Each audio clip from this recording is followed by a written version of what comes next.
Phone tap చేయడం దారుణమన్నారు deputy CM పట్టి. అయితే ఫోన్ ట్యాపింగ్తో పాటు పౌరుల వ్యక్తిగత స్వేచ్ఛను హరించారని అన్నారు.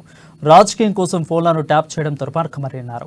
రంగారెడ్డి జిల్లా తొక్కుగూడలో బహిరంగ సభ ఏర్పాట్లను పరిశీలించారు. తొక్కుగూడ బహిరంగ సభలో జాతీయ మేనిఫెస్టో ఉంటుందని తెలిపారు.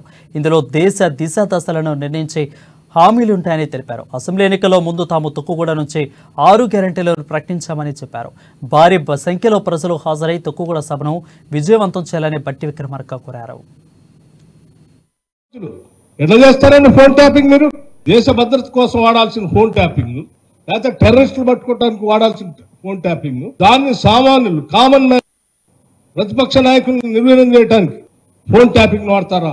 దేశ క్షేమం కోసం భద్రత కోసం పెట్టినటువంటి చట్టాన్ని మీరు మీ రాజకీయ అవసరాల కోసం పణంగా పెట్టి దేశ భద్రత కూడా ఈరోజు మీరు ప్రమాదం తీసుకొచ్చారు. ఈరోజు ఫోన్ ట్యాపింగ్ని అడ్డం పెట్టుకొని ప్రతి వాళ్ళ ఫోన్ ట్యాప్ చేస్తూ చివరికి అరే పౌరుల వ్యక్తిగత జీవితాల్లోకి వెళ్ళటానికి ఎవడిచ్చాడు నీకు హక్కు? ఈ దేశంలో పౌరులు కొన్ని హక్కులు ఉన్నాయి.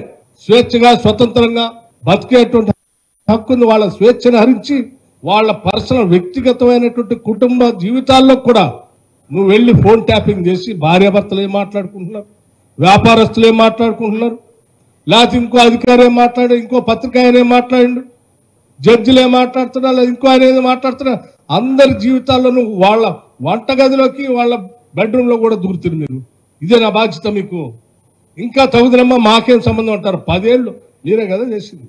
ఇంతటి దుర్మార్గమైనటువంటి వ్యక్తుల జీవితాల వాళ్ళ వ్యక్తిగతమైనటువంటి జీవితాల్లోకి తొంగి చూసిన మిమ్మల్ని ఏ వ్యక్తి కూడా క్షమించడు. మిమ్మల్ని పౌరుల భద్రతకే పెను ప్రమాదం ఇది. వారి వ్యక్తిగతమైనటువంటి సమాచారం ట్యాప్ చేసి ఎవరెవరికి ఇచ్చారో, మీరు ఏం చేశారో కొద్దిమంది బయటకు చెప్తా ఉన్నారు. మామూలు బ్లాక్ మెయిల్ చేసి డబ్బులు వసూలు చేశారు ఫోన్ ట్యాపింగ్ సమాచారం. ఇంకా ఎంతమంది చేశారో ఇట్లా? అరే పాలించ